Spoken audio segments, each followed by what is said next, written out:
നമസ്കാരം. കലാഭവനിയുടെ ഓൺലൈൻ ന്യൂസിലേക്ക് സ്വാഗതം. ഇന്ന് നമ്മളോടൊപ്പം ഉള്ളത് അന്നമനയുടെ ബാബുരാജ് മാസ്റ്റർ, അതോടൊപ്പം തന്നെ ഗായകനായ ഡെൻസൺ കലാഭവൻ. രണ്ടുപേർക്കും വ്യക്തിപരമായിട്ട് വളരെ ബന്ധമുള്ള ഒരാളാണ് അന്തരിച്ച പി ജയേന്ദ്രൻ എന്ന് പറയുന്ന ആൾ. അതിൽ ഉപരിയായിട്ട് അദ്ദേഹം നമ്മുടെ നാട്ടുകാരനായിരുന്നു. വളരെയധികം ഓർമ്മകൾ നിങ്ങളായിട്ട് പങ്കുവെക്കാനുണ്ടാവും. ആ ഓർമ്മകളെ പങ്കുവെപ്പിക്കാൻ, അല്ലെങ്കിൽ ആ ഓർമ്മകൾ നിങ്ങളായിട്ട് പങ്കുവെക്കാനാണ് ഇപ്പോൾ നമ്മൾ അവരുമായിട്ട് സംസാരിക്കുന്നത്. കാരണം അദ്ദേഹത്തെക്കുറിച്ച് സ്മരിക്കാനും മറ്റും പല രീതിയിലുള്ള വളരെ ഉന്നതരായ ആളുകൾ ഉണ്ടാകാം. പക്ഷേ ഒരു നാട്ടുകാരൻ ഉള്ള രീതിയിൽ അദ്ദേഹമായിട്ട് അടുത്ത ബന്ധം പുലർത്തിയിരുന്ന ആളുകളായിട്ട് സംസാരിക്കാൻ, അത് മാത്രമാണ് നമ്മളിപ്പോൾ ഈ പരിപാടിയിലൂടെ ഉദ്ദേശിക്കുന്നത്. അന്നമനയുടെ ബാബുരാജ് മാഷ് അദ്ദേഹമായിട്ടുള്ള ബന്ധം, അല്ലെങ്കിൽ അദ്ദേഹത്തിൻ്റെ ഗായകൻ എന്ന നിലയിലുള്ള കഴിവുകൾക്കപ്പുറമുള്ളൊരു ബന്ധം എന്ന് പറഞ്ഞതിന് ശേഷം നമുക്ക് അതിലേക്ക് കിടക്കാം. ശരി, ഓക്കെ, താങ്ക് യു. എല്ലാവർക്കും നമസ്കാരം. അങ്ങേയറ്റം ഹൃദയ വ്യഥയോടുകൂടിയാണ് ഇപ്പോൾ ഞങ്ങളിവിടെ ഇരിക്കുന്നത്. അദ്ദേഹത്തിന് അസുഖം ഉണ്ട് എന്നുള്ള കാര്യം നേരത്തെ അറിയാമായിരുന്നു.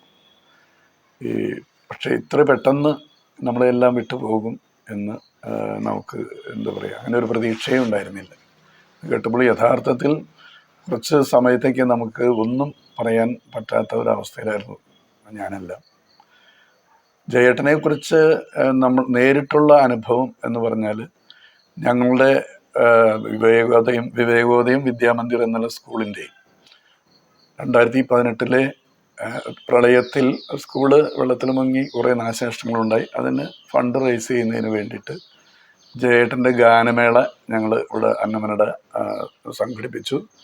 അതിന് മുൻകൈ എടുത്തത് ശ്രീ കലാഭവൻ ഡെൻസൺ, അദ്ദേഹത്തിൻ്റെ സുഹൃത്ത് വഴിയൊക്കെ ആയിട്ടാണ്. അപ്പോൾ അന്ന് അദ്ദേഹം അന്നമനടയിൽ വരികയും എൻ്റെ വീട്ടിലാണ് അന്ന് വിശ്രമിച്ചത്. അങ്ങനെ ഞങ്ങൾ വളരെ സൗഹൃദത്തിലായിരുന്നു. ഗാനമേള തുടങ്ങേണ്ട സമയത്താണ് വീട്ടിൽ നിന്ന് പോയത്. അന്ന് വളരെയധികം നമ്മുടെ നാട്ടുകാരെക്കുറിച്ചും നമ്മുടെ കലാപാരമ്പര്യത്തെക്കുറിച്ചുള്ള അദ്ദേഹം സംസാരിച്ചു. 6 പാട്ട് മാത്രമേ ഞാൻ പാടുള്ളൂ എന്ന് വാശി പിടിച്ച് വന്ന ജയേട്ടൻ അന്ന് 9 പാട്ട് 10ഓളം പാട്ട് പാടിയിട്ടാണ് വേദി വിട്ടുപോയത്. അത്രയധികം ജനസഹസ്രങ്ങളും അവിടെ കൂടിയിട്ടുണ്ടായിരുന്നു. നമ്മുടെ നാട്ടിൻ്റെ കലാ ആസ്വാദനത്തെ വളരെ നല്ല രീതിയിൽ പ്രകീർത്തിച്ചിട്ടുമാണ് ജയേട്ടൻ പോയത്. അതൊക്കെ ഇന്നലെ എന്നുള്ള പോലെ ഇപ്പോഴും ഓർക്കുകയാണ്. പിന്നെ എനിക്ക് നിധി പോലെ സൂക്ഷിക്കാവുന്ന ഒരു കാര്യം ഉണ്ടായിരുന്നത് എന്താണെന്ന് വെച്ചാൽ, എൻ്റെ സാധകം എന്നുള്ള പുസ്തകം അദ്ദേഹത്തിന് ഞാൻ നേരത്തെ കൊടുത്തിട്ടുണ്ടായിരുന്നു. അദ്ദേഹം അത് വായിച്ചിട്ട് അതിനൊരു ആസ്വാദനം എൻ്റെ ഡയറിയിൽ എഴുതി തരികയത്. അതായത് 2019 ജനുവരി 13 ഡയറിയിൽ കൃത്യമായിട്ട് അദ്ദേഹം എഴുതി തരികയാണ് ഉണ്ടായത്.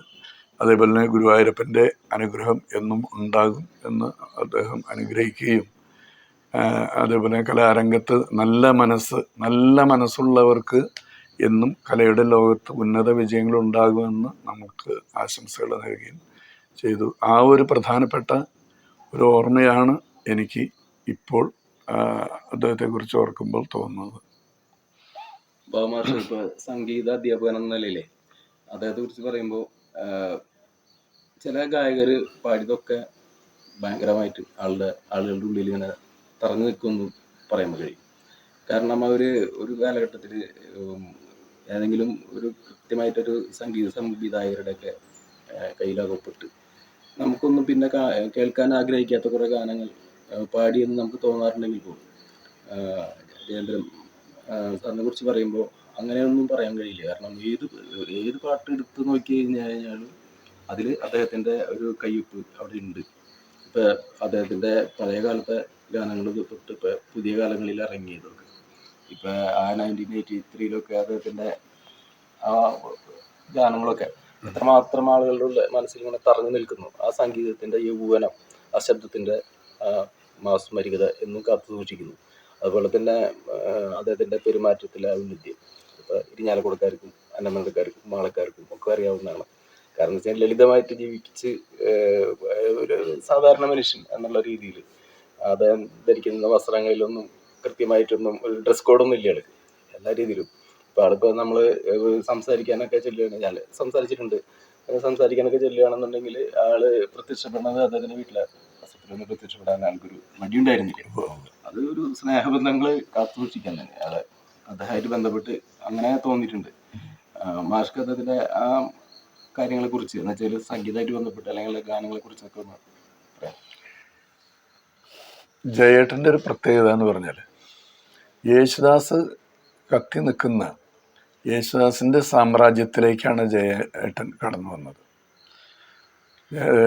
യേശുദാസിൻ്റെ രംഗപ്രവേശത്തോടുകൂടി അന്ന് മലയാളത്തിൽ പാടിയിരുന്ന കമുകറ, അതേപോലെ പി ബി ശ്രീനിവാസ്, പിന്നെ ഉദയഭാനു തുടങ്ങിയ ഗായകരെല്ലാം പതുക്കെ പതുക്കെ പിന്മാറുന്ന എം രാജ പിന്മാറുന്നൊരു സാഹചര്യം ഉണ്ടായിരുന്നു.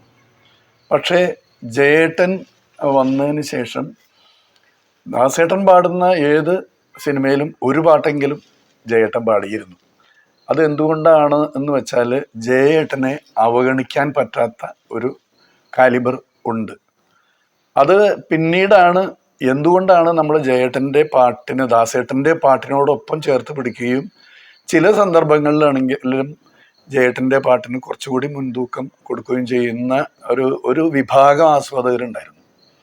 അതിൻ്റെ പ്രധാനപ്പെട്ട കാര്യം ഞാൻ മനസ്സിലാക്കുന്നത് എന്താണെന്ന് വെച്ചാൽ ദാസേട്ടൻ്റെ ക്ലിയർ കട്ട് വോയിസാണ് എന്ന് പറഞ്ഞാൽ ശുദ്ധമായ തങ്കം പോലെയുള്ള വോയിസ്.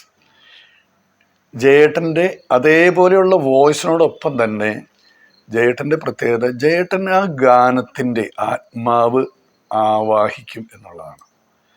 ഒരു ഗാനം കേട്ട് കഴിഞ്ഞാൽ അല്ലെങ്കിൽ അത് പഠിച്ചു കഴിഞ്ഞാൽ ആ ഗാനത്തിൻ്റെ ആശയം, സന്ദർഭം എന്താണോ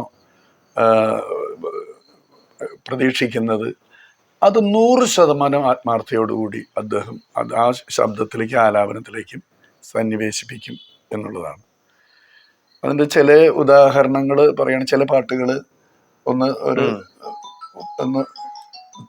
ഒത്തിരിയേറെ പാട്ടുകളുണ്ട്. എന്നാൽ തന്നെയും മലയാള ഭാഷ തൻ മാദക ഭംഗി നിൻ മലർമന്ദഹാസമായി വിരിയുന്നു, കിളിച്ചുണ്ടൻ മാവിൻ്റെ ഗ്രാമീണ ശൈലി നിൻ പുളിയില കരമുണ്ടിൽ തെളിയുന്നു.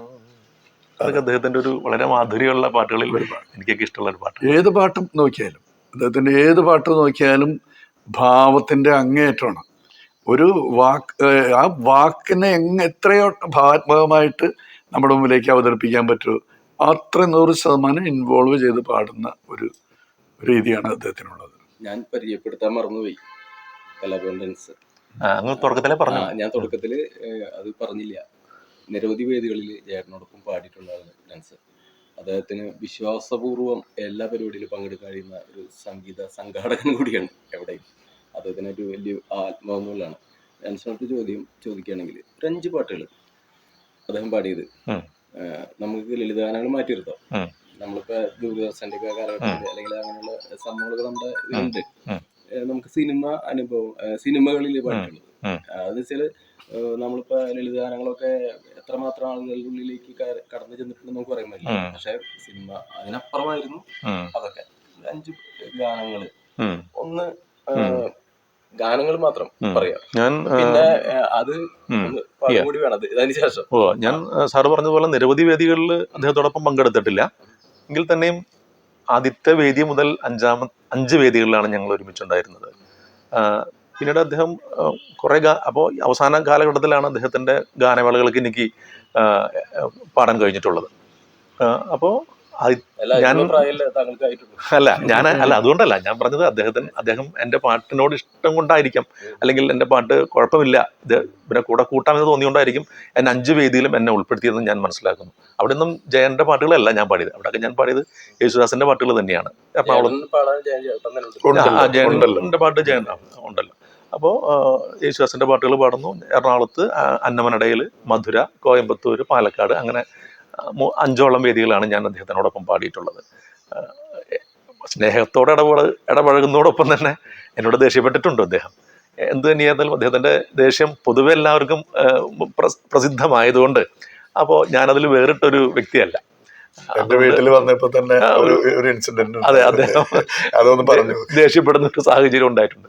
അത് പിന്നെ അങ്ങനെയൊന്ന് പലരും പറഞ്ഞതുകൊണ്ട് നമ്മളതിനെ അങ്ങനെ കണ്ടുള്ളൂ. ഓക്കെ, അദ്ദേഹത്തിന്റെ പാട്ടുകൾ ഒന്നിനൊന്ന് മെച്ചമാണെന്ന് മാഷ് പറഞ്ഞല്ലോ, അത് സംശയമില്ല. കാരണം അത്രമാത്രം അതുകൊണ്ട് തന്നെയാണ് ഭാവഗായകൻ എന്നുള്ളൊരു രീതി പറയും. മറ്റത് ഗന്ധർവ ഗായകൻ, മാഷ് പറഞ്ഞ പോലെ അത് തങ്കമാണ്. അപ്പൊ അങ്ങനെയാണെങ്കിൽ ഇത് പൊന്നാണെന്ന് നമുക്ക് പറയേണ്ടി വരും. അപ്പൊ അത്രമാത്രം മലയാള ആസ്വാദകരെ ആസ്വദിപ്പിച്ച ഒരു ഗായകനാണ്. ഒരു പ്രാവശ്യം കേട്ടാൽ വീണ്ടും വീണ്ടും കേൾക്കാൻ തോന്നുന്ന സ്വരമാധുരി, അദ്ദേഹത്തിന്റെ അനുരാഗ ഗാനം പോലെ രാജീവ നയനെ നീ ഉറങ്ങും, ഞാൻ നേരത്തെ പാടിയ മലയാള ഭാഷതൻ, ഒത്തിരിയേറെ ഗാനങ്ങൾ. പെട്ടെന്ന് ഹൃദയേശ്വരി, നിന്മണി അറയിലെ, അത് ഒത്തിരിയേറെ, സ്വർണ്ണഗോപുര നർത്തകി ശില്പം, ഇതൊക്കെ ഒന്നിനൊന്ന് മെച്ചമുള്ള ഗാനങ്ങളാണ്.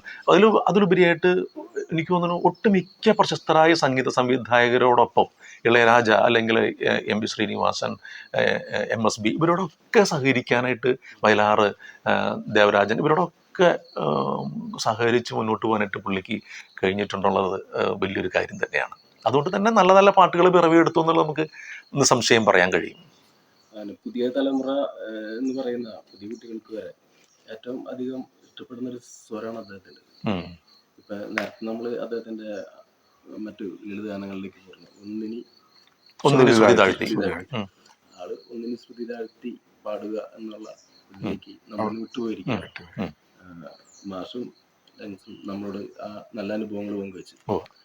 ഇഷ്ടപ്പെട്ട ഒരു ഗാനം ഒന്നിനി ശ്രുതി താഴ്ത്തി പാടുക പൂങ്കുയിലേ, എന്നോമലുറക്കമായി ഉണർത്തരുതേ, എന്നോമലുറക്കമായി ഉണർത്തരുതേ, ഒന്നിനി തിരിതാഴ്ത്തു ശാരദ നിലാവേ, എൻ കണ്ണിലെ കിനാവുകൾ കെടുത്തരുതേ, കണ്ണിലെ കിനാവുകൾ കെടുത്തരുതേ.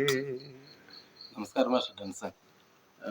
കലാകൗമുദി അദ്ദേഹത്തിന്റെ ഇത് സംഭവിച്ചപ്പോൾ, മരണം സംഭവിച്ചപ്പോൾ നമ്മുടെ നാട്ടുകാരാണല്ലോ, തീർച്ചയായിട്ടും ആ ഒരു അനുസ്മരണം, വളരെയധികം അനുസ്മരണങ്ങൾ മറ്റൊക്കെ നടക്കുന്നുണ്ട്.